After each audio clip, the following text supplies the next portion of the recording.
नमस्ते जींद, बात आपकी केवल सोशल मीडिया पर। आज हमारे साथ बलजीत रेड्डू जी हैं, जो लक्ष्य ग्रुप के चेयरमैन हैं, समाज सेवी हैं और प्रदेश कांग्रेस कमेटी के सदस्य हैं। आज हम उनसे बात करेंगे जींद, जो हरियाणा के मध्य में है, सबसे पुराना ज़िला है लेकिन विकास में पिछड़ा हुआ है। जींद का विकास आर्थिक रूप से किस तरह से हो सकता है, इन अहम मुद्दों पर बात करेंगे। और इसलिए करेंगे क्योंकि बलजीत रेड्डू बहुत बड़े उद्यमी भी हैं। उन्होंने कई स्टार्टअप किए हैं, स्टार्टअप के बाद वो बहुत बड़े उद्योग तक उनको लेकर गए हैं। तो इसलिए कृषि में बहुत विकास हो चुका है। अब ज़रूरत उस इंफ्रास्ट्रक्चर विकास की है जिससे जींद में रोज़गार के अवसर ज़्यादा पैदा हों, रोजगार के अवसर ज़्यादा पैदा हों, जींद की आर्थिक तरक्की हो। अब तक जींद के विकास को लेकर राजनीतिक लोगों ने बातें की हैं, बहुत ज़्यादा जींद जिले का आर्थिक विकास नहीं हो पाया है। तो इस मुद्दे पर बलजीत रेड्डू जी की क्या राय है, वो क्या सोचते हैं, क्या विजन है, उस पर उनसे बात करेंगे। रेड्डू साहब, आपका स्वागत है। धन्यवाद। जींद, जैसा कि अभी इंट्रोडक्टरी में जिक्र किया कि जींद हरियाणा के मध्य में स्थित है। जींद के साथ एक दिक्कत होती थी कि जींद की कनेक्टिविटी बहुत पुअर थी।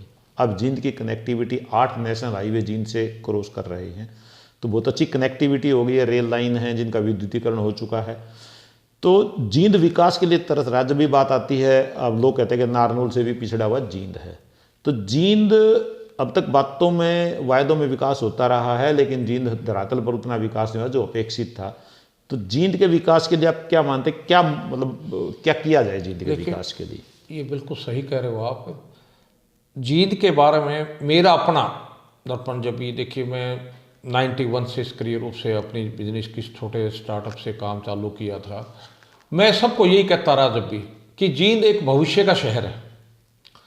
आज जो जींद की आप जो कह रहे इतने हाईवे निकल गए, ये हो गया, ये हाईवे जो निकले हैं ये कोई किसी राजनीतिक आदमी की इच्छा शक्ति से नहीं निकले हैं। ये हमारे जींद को एक एडवांटेज था कि हम सेंटर में बैठे हुए थे। जो भी हाईवे अगर निकालना है, किधर से उधर भेजना है, तो सब कुछ हम जींद के सेंटर में थे। और ये हमारे को एक गॉड गिफ्टेड हमारे को ये तोहफा मिला हुआ था। और उस तोहफे का क्या है, ये कोई अभी तक भी किसी राजनीतिक पार्टी की या किसी राजनेता की कोई दृढ़ इच्छा या दृढ़ संकल्प अभी तक नहीं रहा कि मैंने जींद की तरक्की करवानी है। लेकिन मैं फिर कहता हूं कि हम जो मध्य में बैठे हुए हैं और भविष्य का शहर है, और जो इसकी शुरुआत जो हो चुकी है, आज जितने नेशनल हाईवे यहाँ से निकल गए हैं, तो एक मान के चलो, जैसे दिल्ली में कनॉट प्लेस से चारों ओर के रास्ते निकलते हैं, हर किसी ने आना तो कनॉट प्लेस में ही आता है चारों ओर से। आज भी कनॉट प्लेस की बहुत बड़ी वैल्यू। तो हरियाणा का कनॉट प्लेस, हरियाणा का जींद हमारा बन चुका है। अब दूसरी बात है कि इसकी तरक्की और आगे कैसे हो। सबसे पहले है कि हम जींद को औद्योगिक नगरी के तौर पे देखिए। आज हम कहते हैं भाई फरीदाबाद, गुड़गांव, होडल, वो एरिया, वहाँ एक सेचुरेशन से भी आगे आप बढ़ चुके, सेचुरेशन पॉइंट आ चुका है वहाँ ना। वहाँ अब कोई सुविधाएं, देखिए आप जब भी देखोगे वहाँ रोड जाम मिलेंगे आपको। कितने रोड निकाल दिए, कुछ भी 2-2 घंटे आपको पार करने में समय लगता है। दूसरा, पानी की सबसे बड़ी समस्या है। आज पानी है ही नहीं वहाँ। अब कितने लोगों को, जितने लोग रहेंगे, पीने का पानी सबसे पहले जरूरत है। कितनी नहरें निकालोगे, कहाँ से पानी लेके आओगे? लेकिन जींद के अंदर जो कमियां, हमारे एनसीआर के अंदर जो हरियाणा सटा हुआ है, वो सारी कमियों का पूर्ति जींद करता है। अब ये है कि अगर इच्छा शक्ति हो, जो भी प्रशासनिक है, मुख्यमंत्री कोई भी हो, तो आज मैं कहता हूं जिस दिन आप जींद को डेवलपमेंट करने की कोशिश करोगे, उस दिन पूरा हरियाणा अपना। तो सबसे अहम चीज क्या की जाए? मैं देख 2 बातें कहता हूँ। एक सबसे बड़ी, एक मुद्दा आज हमारे भाई लोग भी, कुछ लोग जो बुद्धिजीवी हैं, वो उठाना शुरू किया है। हम कहते हैं क्यों ना हम, हरियाणा की राजधानी सेंटर में जींद बैठता है, अगर हरियाणा की नई राजधानी, जो कि हमारी राजधानी है नहीं, हरियाणा की राजधानी अगर जींद बनाए, हाईकोर्ट यहाँ बनाए। आज हमने अपना नया सेक्रेटेरिएट बनाना है, हम कहते हैं चंडीगढ़ हमें 10 एकड़ के करोड़ों रुपए मांग रहे हैं, 200-400 करोड़ रुपए। अरे भाई, अब जब हमारा जींद सेंटर पड़ा है और यूटी है वो, देखिए आज बनाओ कल बनाओ, हमारा कोई अधिकार नहीं है उसके ऊपर, वो यूटी है। आज आप बगैर परमिशन हरियाणा एक इंच जगह कुछ बना कर दिखाओ, आप किराएदार हो वहां, और किराएदार कभी भी रहे, वो किराएदार रहेगा। और अच्छा, एक और है, हमारी कोई कल्चर नहीं मिलती चंडीगढ़ के साथ। जब भी आप जींद से चंडीगढ़ की तरफ चलोगे, बॉर्डर आते जैसे चंडीगढ़ का आएगा, आपके कान खड़े हो जाएगा, आपकी स्पीड बैठ जाएगी, स्पीड एकदम डाउन हो जाएगी, बेल्ट लग जाएगी, और आप काम करके भाग के निकलोगे इस शहर से, भागो यहाँ से, क्योंकि आपकी कोई अटैचमेंट नहीं। तो राजधानी बनने से कैसे विकास? मैं वही यही बता जा रहा हूँ कि आपको जब है, देखिए जब कहीं भी इंफ्रास्ट्रक्चर डेवलप होता है, अब जींद में जब इंफ्रास्ट्रक्चर डेवलप होगा, जब इंफ्रा होगा तो करोड़ों अरबों रुपए की इन्वेस्टमेंट आएगी, और जब आपकी राजधानी बढ़ेगी तो एमएनसी जो आपकी एमएनसी जितने भी आएंगे, बड़े उद्योगपति आएंगे, दफ्तर बनेंगे, जो आज जो इन्वेस्टमेंट गुड़गांव में है ना, एनसीआर में, वो सारी इन्वेस्टमेंट जींद में आनी शुरू हो जाएगी। हमारा अब एयरपोर्ट की बात करते हैं, हिसार इंटरनेशनल एयरपोर्ट हमारा लगभग तैयार हो गया है, और तैयार बड़ा हो जाएगा, जमीनें हैं वहाँ, कोई दिक्कत नहीं। मैं कहता हूँ आधा पौना घंटा लगेगा हमें हिसार से यहाँ तक एयरपोर्ट। एयरपोर्ट तो वैसे शहरों से इतनी दूर तो वैसे है, शहरों से जो भी एयरपोर्ट होते हैं इतनी दूर तो वैसे भी हैं, और होने भी चाहिए, दूर है भाई, और कोई नज़दीक उसमें फिर क्या है, हमारा रेलवे का इंफ्रास्ट्रक्चर बहुत ज़बरदस्त है।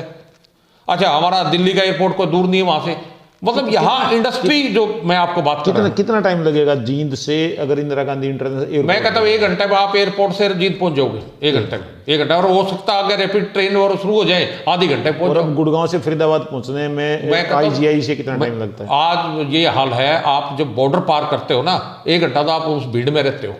आपका ये कहना है कि जितनी देर में इंदिरा गांधी इंटरनेशनल एयरपोर्ट से गुड़गांव फरीदाबाद है, उससे पहले आप जींद पहुंच जाओगे, पक्का। पक्का। अच्छा, एक बात है, दूसरा क्या है, कोई भी जब डेवलपमेंट होती है ना, हजारों आदमी, लाखों आदमी को रोजगार मिलता है। किस तरह का रोजगार? इंफ्रास्ट्रक्चर, आप बिल्डिंग बनाने शुरू किया, आपने रोड बनाने शुरू किए, तो कितना पैसा आएगा सोच के देखो। पहले वो बिल्डिंग रोड बने, उसके बाद क्या होगा, इंफ्रास्ट्रक्चर बन गया, फिर उस इंफ्रास्ट्रक्चर में एम्प्लॉयमेंट चाहिए, और फिर प्राइवेट कंपनीज के लिए भी। आज अब मैं आपको एग्जांपल देता हूं हैदराबाद का। अगर आप 20-30 साल पहले हैदराबाद गए हो ना कोई रास्ता था चलने का, ना कुछ भी नहीं था। अगर आज हैदराबाद को आप जाके देखोगे ना, 100 किलोमीटर का एरिया हो गया हैदराबाद, और वहां जाकर देखो, इंफ्रास्ट्रक्चर देखो, एम्प्लॉयमेंट देखो। मतलब आपका ये कहना है कि जिस तरह से छत्तीसगढ़ की राजधानी रायपुर के साथ एक नया रायपुर बसाया गया है, तो आप नई राजधानी बसा के उसी तरह से एक नई मैं कहता हूं आपका जिस दिन जींद डेवलप होगा, पूरा हरियाणा डेवलप हो जाएगा। इंफ्रास्ट्रक्चर जब यहां बनेगा, मान लीजिए यहां पे एग्री की जो वो प्लांट है दूध का, देखिए जींद, अगर मैं बात करूं दूध की बात करता हूं, एनिमल के अंदर हमारी मुर्रा में, पूरे हिंदुस्तान में हमारे पास सबसे ज़्यादा एनिमल यहाँ है। एग्रीकल्चर लैंड हमारे पास है, हम लोग आज गेहूं जीरी पे बैठे हुए हैं, हम सब्जियां उगाने शुरू कर देंगे। तो पानी की व्यवस्था कैसे रहेंगी? पानी की देखिए, आज हमारा जींद को एक बहुत बड़ा बेनिफिट है कि हमारा भाखड़ा और जो नहरें हैं हमारे आसपास बहुत है, पीने के पानी की हमें कोई समस्या नहीं है। नहरी पानी की, यमुना का पानी हमें मिल सकता है, भाखड़ा का पानी हमें मिल सकता है। आपका ये कहना है कि नरवाना से हम भाखड़ा, हाँ बिल्कुल, नहर का ले सकते हैं, सुंदर पानी की, हम पानी की यहाँ कोई किसी तरह की शॉर्टेज नहीं, हमें पहाड़ों का पानी, बढ़िया पानी हमेशा मिलता रहेगा जी। सबसे सबसे बड़ी बात तो यह है कि भाई, अगर आप दूसरे एंगल से देखोगे, जमीनों की, लैंड की है एक जायज कीमतें हैं, और फिर आपके सराउंडिंग के अंदर जो है कमेरा वर्ग बैठा हुआ है, जो आपके यहाँ उद्योग जो लगाओगे एग्री बेस्ड, मतलब आपको फूड प्रोसेसिंग इंडस्ट्री लगाना है और लगाना है, उनको बहुत आसानी हो जाएगी। आपका सप्लाई चेन पावर की, लेबर की कोई कमी नहीं, ना लेबर की कमी है, और ना आपको फ्रेश है, फ्रूट की है, सब्जियों की है। भाई इतने लोग बैठते हैं तो उनको चाहिए ना सब कुछ उगाने के लिए से। आज मैं दिल्ली पर जाता हुआ, हम लोग हरकत करते हैं, भाई इतनी दूर जाएगा कौन। अगर राजधानी बीच में बन जाती है तो हमारा सराउंडिंग में जितना है, जितनी फल फ्रूट सब्जियां हैं और सब चीजें हैं, जितनी डेली नीड की चीजें हैं ना, वो सारी डेवलप होंगी। इंडस्ट्री लग जाएगी, या इंडस्ट्री लगेगी तो वो फिर आपको एनसीआर में तो इंडस्ट्री की एक दिक्कत आती है कि जींद को, एक बार आपको याद हो, जींद से रोहतक जो रोड है उसको इंडस्ट्रियल जोन घोषित किया गया था, उस पर टैक्स वैक्स की सुविधाएं दी गई थी, काफ़ी इंडस्ट्री लगी थी, बंद हो गई। तो अब नई तरह से इंडस्ट्री लगाने के लिए क्या कुछ चाहिए सुविधाएं? गवर्नमेंट के स्तर पर क्या किया जा सकता है? गवर्नमेंट देखिए, कोई इकोनॉमिकल जोन बना सकती है गवर्नमेंट। अब आप एक बात बताइए, हजारों एकड़ में आपको अभी सोनीपत वाले जगह खरखोदा में भी जमीन दी है, बनाए, वो इंडस्ट्रियल डेवलप हो रहा है ना।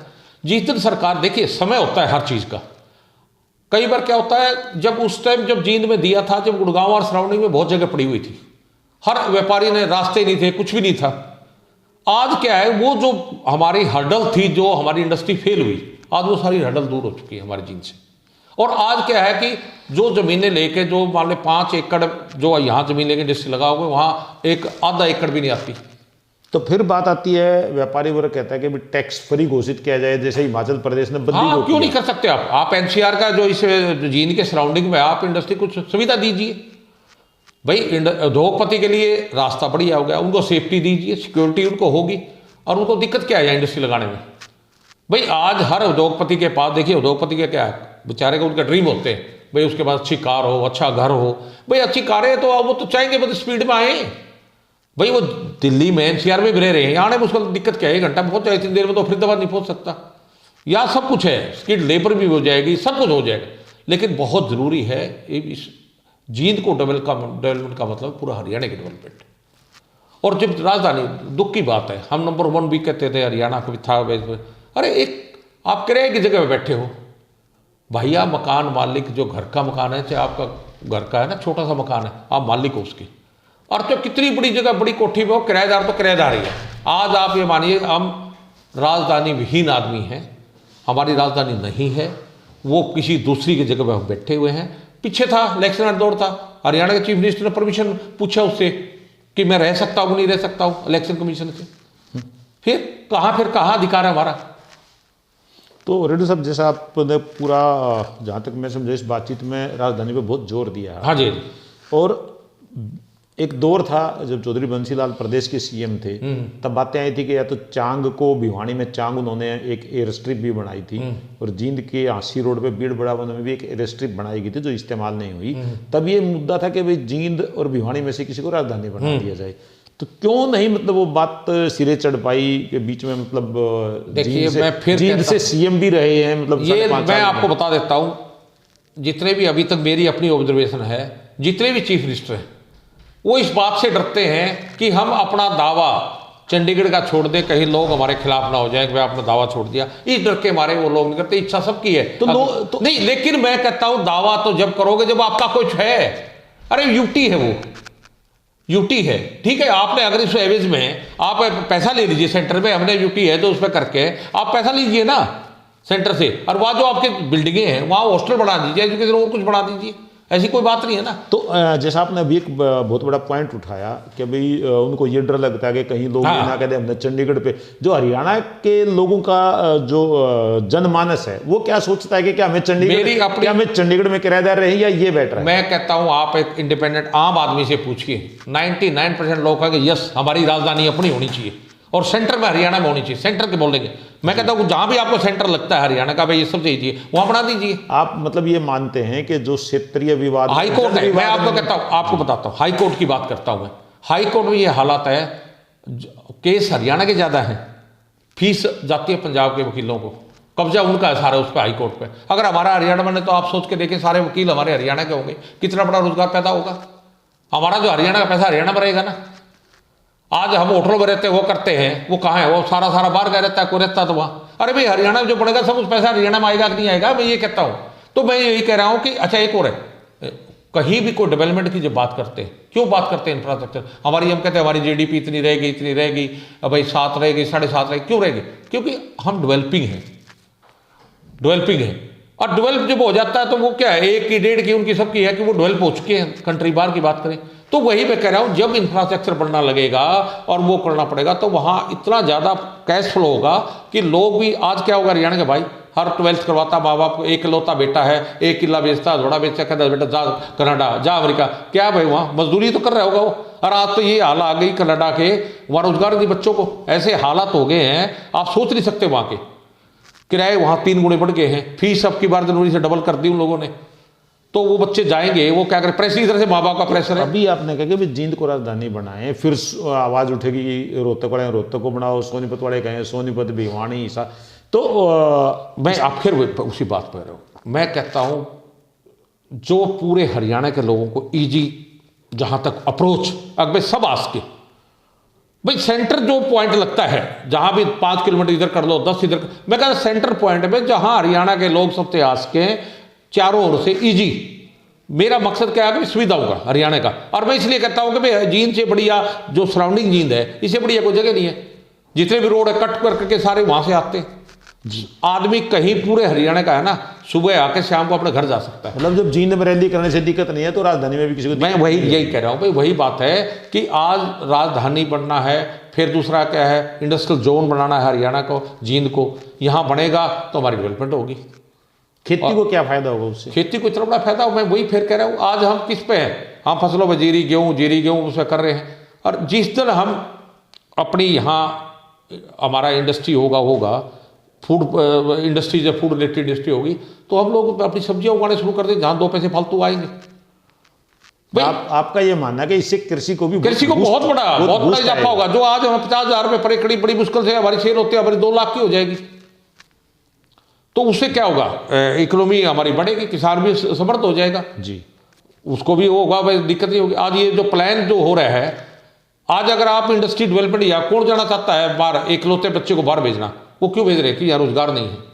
और रोजगार भैया आप बढ़ाओगे तो हजारों लाखों लोगों को रोजगार मिलेगा। यहाँ 100%। एक उद्यमी की नजर में गवर्नमेंट स्टार्ट में क्या करे? राजधानी, चलो राजधानी बन जाए, तो राजधानी अगर नहीं बनती है, राजधानी एक प्रपोजल है, वो इस पर करके आप करोगे इस पे, लेकिन उससे पहले अगर हम राजधानी को यहाँ जैसे अभी जो कहा भाई हमने इतनी एकड़ एक्वायर करी इंडस्ट्री करे, मैं कहता हूँ यहाँ इंडस्ट्री जो जैसे फूड पार्क की बात करता हूँ मैं, या दूसरे अपने जैसे हजारों एकड़ बनती खरगोदा में बन रही है, या यहाँ भी ऐसे एक्वायर करके और लोगों को सुविधा बनाए, इंडस्ट्रियलिस्ट को सुविधा दे, तो यह इंडस्ट्री लगनी शुरू हो जाएगी जी। तो इंडस्ट्री लगेगी तो डेवलपमेंट आएगी। हमारा पशुपालन है, इसके लिए हम लोग मिल्क प्रोसेसिंग प्लांट है वो लगा सकते हैं, इनके और डेवलपमेंट करवा सकते हैं किसानों को। तो काम इतने ज़्यादा हैं, लेकिन जींद में कुछ न कुछ आपको करना पड़ेगा। जींद को करोगे तो मैं फिर वही कह रहा हूँ कि हमारा पूरा हरियाणा डेवलप हो जाएगा। आपका ये मानना कि अब चूंकि एग्रीकल्चर सैचुरेशन पॉइंट पे जा चुकी है, हाँ जी, अब आपके पास 2 ही तरीके बचते हैं कि आप उसका औद्योगिक विकास करो, और औद्योगिक विकास के लिए आपको चाहिए कम से कम गवर्नमेंट की सपोर्ट चाहिए कि गवर्नमेंट अपने स्टार्टअप लगाए, अपनी इंडस्ट्री लगाए, फिर साथ में दूसरे ऐसा है गवर्नमेंट जिस दिन अपनी जमीनें काट के यहाँ IMT टाइप बना देगी, इंडस्ट्रियलिस्ट तो आज उसको सुविधा दे दो, प्लॉट करके उसकी सेफ्टी दे दो, वो अपना आप इंडस्ट्री लगाएगा। आप यहाँ कुछ जोन बनाइए ना, इकोनॉमी की जोन बना दीजिए। आप ये मानते हैं कि नया गुड़गांव बन सकता है? बिल्कुल बन सकता है। अगले 10 साल में आप देखोगे जींद की तस्वीर भी बदल जाएगी, तब्दील बदल जाएगी, तकरीर बदल जाएगी, और पूरे हरियाणा की बदल जाएगी। तो ये मुद्दा है कि भाई आपने जींद को एक फोकस पॉइंट बना के, डेवलपमेंट पॉइंट बना के, कि हमें जींद को डेवलप करना है, वो पूरा हरियाणा। मतलब जींद के साथ राजनीति बहुत हो चुकी है, अब जींद के लिए काम चाहिए। कोई भी राजनीतिक पार्टी हो, कोई भी हो, मैं कहता हूं यहाँ काम करना चाहिए जींद का, और जींद करेगा तो भैया तरक्की के रास्ते में पूरा हरियाणा जाएगा। रास्ते जींद से निकलते आपका मानना है कि अब मैं कहता हूं हरियाणा की तरक्की के रास्ते जींद से निकलेंगे, जींद से ओपन होते हैं, जींद से निकलेंगे ना। हमें बच्चे बाहर भेजने की जरूरत पड़ेगी किसी दूसरे देशों में, ना कुछ भेजने पड़ेंगे। यही इतना बड़ा रोजगार होगा कि अपने बच्चों को यही रोजगार मिलेंगे, और हरियाणा फिर नंबर 1 होगा। बलजीत रेड्डी जी ने अपने विचार रखे। इन्होंने बिल्कुल जोर दिया कि जींद को राजधानी बनाया जाए, राजधानी बनाने से पहले जींद को इंडस्ट्रियल जोन बनाया जाए, और इसमें टैक्स फ्री वो दे के निवेश को आमंत्रित किया जाए जींद के रास्ते को ले। और इन्होंने एक बात बिल्कुल बड़े साफ शब्दों में कही है कि प्रदेश की तरक्की के रास्ते, खास जींद की तरक्की के रास्ते नहीं, प्रदेश की तरक्की के रास्ते अगर कहीं से निकलेंगे तो वो जींद से निकलेंगे। आज निकलें, कल निकलें, निकालने जींद से ही पड़ेंगे। तो दर्शकों, आपसे भी रहेगी कि आप लोग क्या सोचते हैं इस बारे में कि जींद को राजधानी बनाया जाए, जींद की तरक्की के हो, और जींद से ही प्रदेश की तरक्की के रास्ते निकलें। तो आपकी राय का रहेगा। धन्यवाद रेड्डी साहब, आपने बात की, आपने काफी समय दिया। Thank you.